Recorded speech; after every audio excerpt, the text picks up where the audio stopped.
Praise the Lord. Hallelujah. Mo kí gbogbo alààyè tí Olúwa jí sí ìmọ́lẹ̀ alààyè lónìí pé ẹ kú òwúrọ̀. Àdúrà àti ọ̀rọ̀ ìyànjú fún ọ̀sẹ̀ tuntun. Àwọn ọmọ Ọlọ́run, ohun tí mo fẹ́ fi gbà wá níyànjú lónìí ni wípé mo fẹ́ kó o gbàgbọ́ wípé Ọlọ́run sì lè dá ọ lóhùn lẹ́ẹ̀kan sí. Mi ò fẹ́ kó sọ ìrètí nù. Nítorí pé ìrètí pípẹ́ a máa mọ́kàn ṣáko, a sì máa mọ́kàn rẹ̀wẹ̀sì. Má wò wípé ọdún ti ń parí lọ, ọjọ́ mélòó ló kù. Oòrùn tó wà lókè sì táṣọ gbẹ, ìwọ̀nba ọjọ́ tó kù yìí, Ọlọ́run sì lè dá ọ lóhùn lẹ́ẹ̀kan sí. Ọlọ́run ní ìlérí àti májẹ̀mú fún èmi àti ìwọ tó ń gbóhùn mi. Ìlérí yẹn ò tí ì tán, ó sì lè múṣẹ. Kò sígbà tí Ọlọ́run ò lè dá ọ lóhùn. Mo kàn fẹ́ kó o ní ìgbàgbọ́, kó o máa fi ọkàn sí ní gbogbo ìgbà. Isaiah chapter 62, mo fẹ́ ká wo ẹsẹ̀ kínní rẹ̀. Ó sọ báyìí pé, nítorí ti Síónì èmi kì yóò dákẹ́, àti nítorí ti Jerúsálẹ́mù mi kì yóò sinmi, bí òdodo rẹ̀ yóò ti jáde bí títàn ìmọ́lẹ̀, àti ìgbàlà rẹ̀ bí fìtílà tí ń jó. Àti àwọn kèfèrí yóò rí òdodo rẹ̀, àti gbogbo àwọn ọba yóò rí ògo rẹ̀. A ó sì fi orúkọ tuntun pè ọ́, èyí tí ẹnu Olúwa yóò gbà. Ìlérí Ọlọ́run sì wà nílẹ̀ fún ayé mi. Ọlọ́run ò dákẹ́ nítorí ọ̀rọ̀ wa o. Ó sì wà láàyè. Ó sì wà láàyè láti dá èmi àti ìwọ lóhùn. Ó sì wà láàyè láti ṣe wá lógo ńlá. Ó wà láàyè láti mú inú wa dùn. Ó ní nítorí tiwa òun kì yóò dákẹ́, bẹ́ẹ̀ ni òun kì yóò sinmi.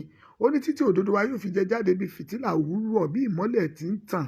Ìwọ ọmọ Ọlọ́run tó ń gbọ́ ohùn mi, bàbá yẹn sì wà láàyè láti dá wa lóhùn. Ó ní ìwọ ó jẹ adé ògo pẹ̀lú lé ọwọ́ Olúwa, àti láwàní ọba lé ọwọ́ Ọlọ́run rẹ. Ó wá sọ̀rọ̀ kan tí ì rí gbà. Ìwọ ọmọ Ọlọ́run gbàgbọ́ nínú Ọlọ́run. Kò sóhun tí ò lè ṣe. Ó sọ fún wa nínú Sáàmù Síbà àti ilẹ̀ rẹ ní Béúlà, nítorí inú Olúwa dùn sí ọ, a ó sì gbé ọ ní ìyàwó. Ìwọ tó ń gbọ́ ohùn mi, ìlérí Ọlọ́run sì kù o, lábẹ́ bó ti lè wù kó rí, májẹ̀mú rẹ̀ sì dúró. Torí náà gbàgbọ́ nínú Ọlọ́run. Ohun gbogbo tó fẹ́, ó sì lè ṣe fún ọ. Àánú rẹ̀ wà síbẹ̀. Gbẹ́kẹ̀lé Ọlọ́run rẹ, ṣá máa ń ṣó, dílérí rẹ̀ mú ṣinṣin. Sí ìyànjú pé ká gbàgbọ́ nínú rẹ̀, agbára àti ẹ̀mí láti ṣe ìfẹ́ rẹ̀ Ọlọ́run fi fún wa. Bá a ti ń jáde lọ lówùúrọ̀ yìí, Olúwa pa wá mọ́.